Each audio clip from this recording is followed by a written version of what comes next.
నీ మొహంలా ఉంది. దాన్ని నీకెందుకు దక్కనిస్తానే? చూస్తూ ఉండు. ఇది నా దగ్గర ఉన్నంతసేపు యావరేజ్గా ఉందా అద్యా? అదే నీ మెళ్ళో వేసుకుంటే సూపర్గా ఉంటుంది. పో శ్రీను, నీ వైఫ్ అయిపోయాను కదా, ఇంకా ఈ పొగడ్తలేంటి? నిజంగా నువ్వు ఇది వేసుకుంటే యువరాణిలా ఉంటావు. ప్రామిస్. నువ్వు ఇంతలా చెప్తున్నావంటే నిజంగా బాగుండే ఉంటుంది. ఈ హారం వేసుకొని ఇంక ఇంట్లో రాణిలా చలామణి అయిపోతా. అయితే నేను రాజునైపోతా. ఇద్దరం కలిసి ఈ అయోధ్య లంకని పరిపాలిద్దాం. సరే, నేను ఫ్రెష్ అయ్యి వస్తాను. నువ్వు కూడా ఫ్రెష్ అయ్యి వచ్చేసి ఈ హారం వేసుకుందు గాని. సరే.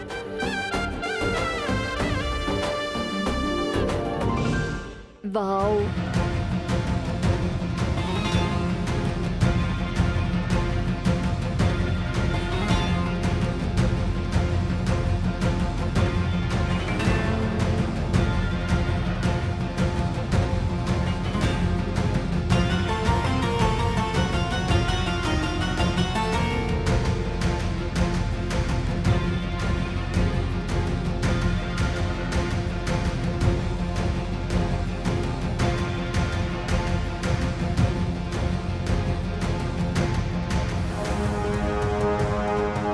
ఈ ఇంటికి యువరాణైనా మహారాణి అయినా సరే నా కూతురే అవ్వాలి. ఇప్పుడే వెళ్ళి దానికిచ్చేస్తాను.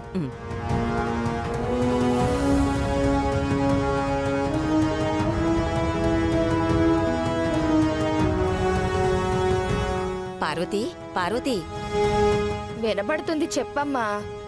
ఇదిగోనే, ఇది తీసుకొని అర్జెంటుగా మెళ్ళో వేసుకో. వేసుకుంటానులే గాని ఏంటది?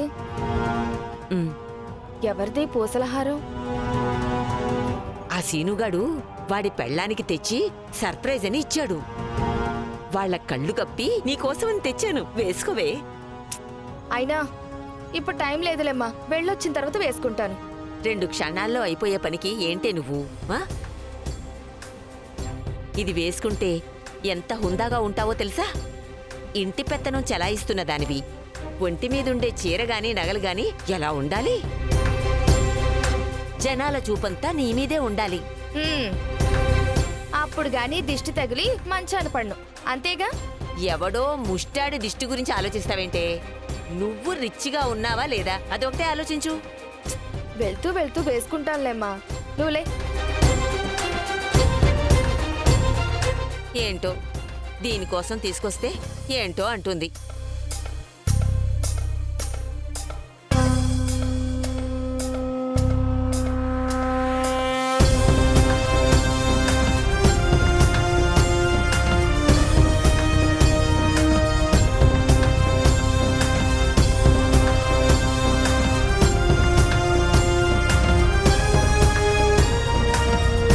జ్యువెలరీ బాక్స్ ఎక్కడుంది?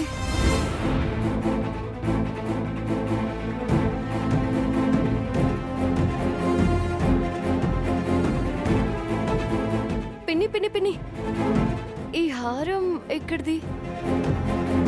మా అమ్మ కష్టార్జితంతో తెచ్చింది. అది కాదు పిన్ని, యాక్చువల్లీ ఆ జ్యువెలరీ బాక్స్ నాది. ఇలాంటి జ్యువెలరీ బాక్సులు చాలా ఉంటాయి, వెళ్ళి వెతుక్కో. ఎలా?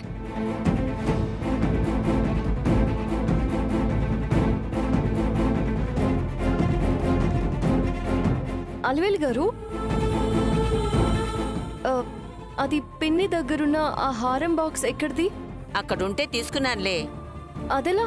ఆ బాక్స్ నాది కదా. నన్ను అడగకుండా మీరెలా తీసుకున్నారు? ఏదెక్కడుండాలో నువ్వు కాదా అద్యా, ఆ పైవాడు డిసైడ్ చేస్తాడు. ఆ హారం నీ మెళ్ళో కంటే నా కూతురి మెళ్ళో ఉంటేనే అందంగా ఉంటుంది. నువ్వింకేదైనా కొనుక్కో అమ్మా.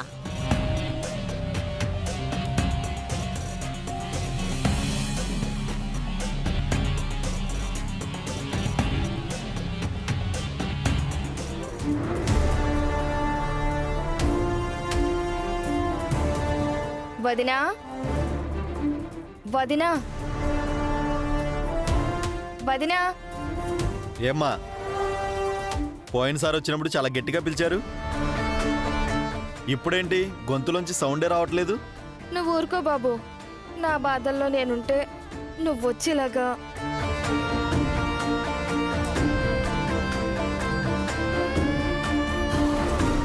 పోయినసారి వచ్చినప్పుడు మా ఆయన్ని విడిపించమని డాన్స్లు వేసావు.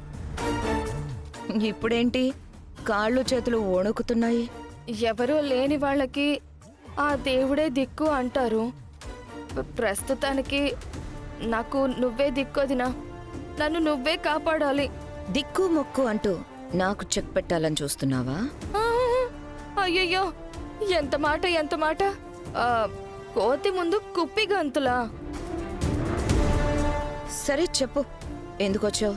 ఆ పత్రాల మీద నేనే వేలిముద్రలు వేయించి నీకిచ్చానని అందరికీ అర్థమైపోయింది వదినా. అందరూ నన్ను కాకుల్లా గద్దల్లా పొడుచుకు తింటున్నారు.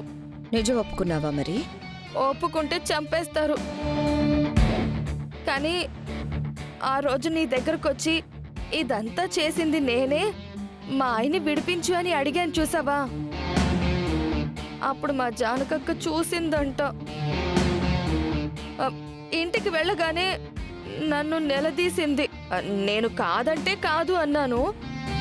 తర్వాత నువ్వే అన్నావంట కదా మీ ఇంట్లో వాళ్ళే ఈ పని చేశారు అని. మా బావగారు ఇంటికొచ్చి అందరినీ నిలదీస్తే అందరూ నా వైపు అనుమానంగా చూశారు. ఆ జానకక్క మాత్రం ఆ నింద తన మీద వేసుకుంది.